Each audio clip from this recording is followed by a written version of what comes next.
Our next group has worked incredibly hard to restore and preserve some of Arrowtown's most interesting heritage buildings. Representing the Queenstown Lakes District, we have the Arrowtown Trust.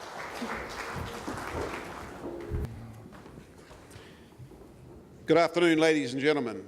Thank you to TrustPower for enabling this great recognition and celebration of our communities and our volunteers and the achievements they've made throughout New Zealand. I'm Lyle Cox, the Deputy Mayor of the Queenstown Lakes District Council. It gives me great pleasure to present the Queenstown Lakes District Regional Award winners, the Arrowtown Trust. When the Queenstown Lakes District Council made the decision to purchase 3 dilapidated heritage cottages in 2007, it was regarded by the community as a courageous move.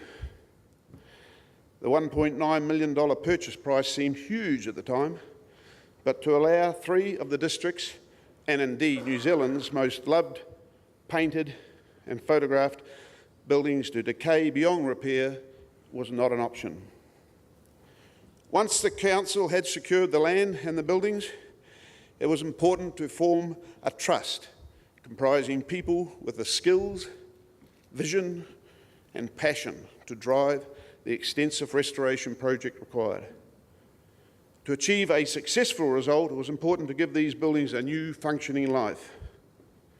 Through the effort of the Trust and all the volunteers and tradesmen involved, the community outcome has been all we could have wished for, and a vibrant new area has been created in a part of Arrowtown that was in decline. To present the story of the Arrowtown Trust, please welcome 2 of the most dedicated trustees and passionate volunteers, David Clark and Bill Dolan. Thank you. Ladies and gentlemen, most esteemed and learned judges. We pray that all of you are still wide awake and will give us your undivided attention as we present our story. It's incredible to see what that Arrowtown Trust has done with those old cottages in Buckingham Street. I think old George Romans and Sam McSkimming would be chuckling in their graves to think that their old houses are still standing, let alone restored to the extent that they'll still be there in another 100 years. I agree, but the overseas owner was letting them fall down, and in New Zealand history terms, they were starting to get pretty old as well as derelict. The cottages form part of one of the most photographed and painted streetscapes in New Zealand. They also helped to tell the story of Arrowtown's gold rush, and as 2012 marks the 150th anniversary of this gold rush, they just couldn't be left to fall over. Those cottages are 3 of 70 historical buildings and features in and around Arrowtown. They were built in the period 1867 to 1882 and were lived in by miners, merchants, including the butcher, the baker, the chemist, and were later used as holiday homes. They appear on postcards, biscuit tin lids, jigsaw puzzles, calendars, and in the autumn, with the trees ablaze with colour, they are a photographer's and artist's delight. Once the Arrowtown Trust was formed, the trustees had the task of working out what they're going to do with the buildings once the restoration took place. First, they called a meeting of all the town's architects and landscape architects. These professionals volunteered their time every fortnight for a number of months and came up with a concept of how an historical precinct would look and work. Second, the Trust engaged a conservation architect and then began applying for funding. The Trust had to jump through some big planning and regulatory hoops to achieve all of this. There were funding application forms to fill out, presentations to give, resource consents to apply for, and hearings to attend.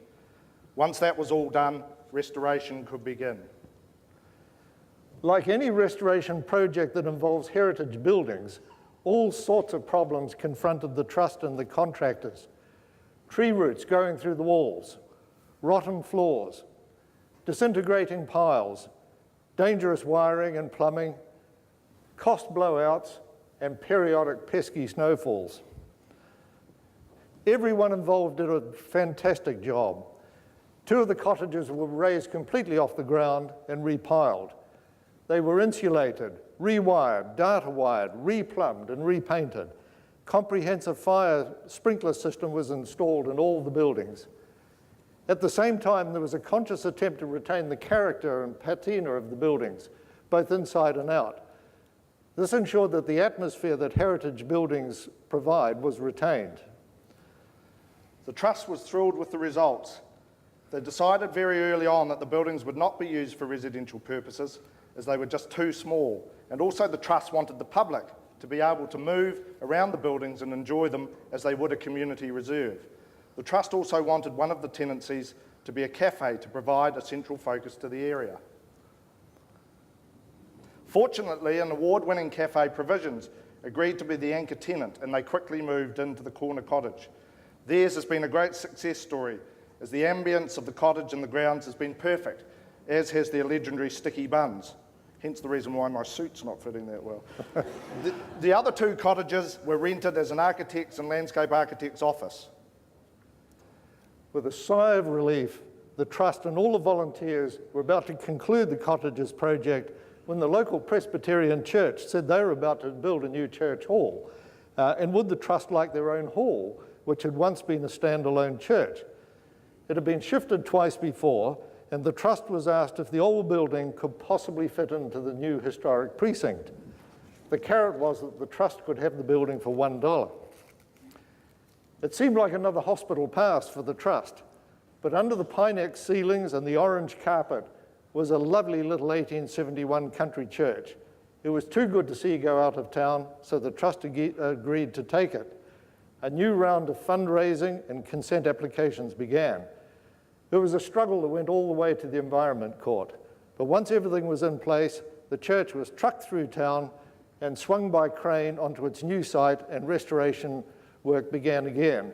The orange carpet covered a beautiful Baltic pine floor, and with the reattachment of the portico and the addition of a kitchen, the old church became another lovely addition to the precinct. The Trust was very satisfied with the end result, and the building is now the home of Somebody's Darling, a local co-op design gallery. Over the period 2007 to 11, almost $700,000 was raised by the Arrowtown Trust, and thousands of voluntary hours were given by the trustees, the landscape architects, the gardeners, and members of the community. Huge thanks have to be given to the funders, New Zealand Lotteries, the Central Lakes Trust, the Community Trust of Southland, and Trust Charitable Foundation. Without them, the project would have faltered. They saw the Trust's vision and backed it. The result of all the hard work, the voluntary input, and the fundraising has been the restoration of 4 very usable heritage buildings of both local and national importance, and the provision of a new heritage precinct in Arrowtown. The Trust was extremely surprised and grateful to win the Regional Power Awards, and pleased that the profile of built heritage has been highlighted. In light of the devastation to built heritage in Christchurch, protection and adaptive reuse of heritage buildings has become a pressing issue. To give these buildings new life and seeing people enjoy them has been immensely rewarding for the trustees and volunteers involved. I want to finish with the words of William Morris, founder of the English Arts and Craft Movement and an advocate of built heritage. These old buildings do not belong to us only. They belong to our forefathers, and they will belong to our descendants unless we play them false. They are not in any sense our own property to do with as we like with them. We are only the trustees for those that come after us. Thank you for sharing the Arrowtown Trust story.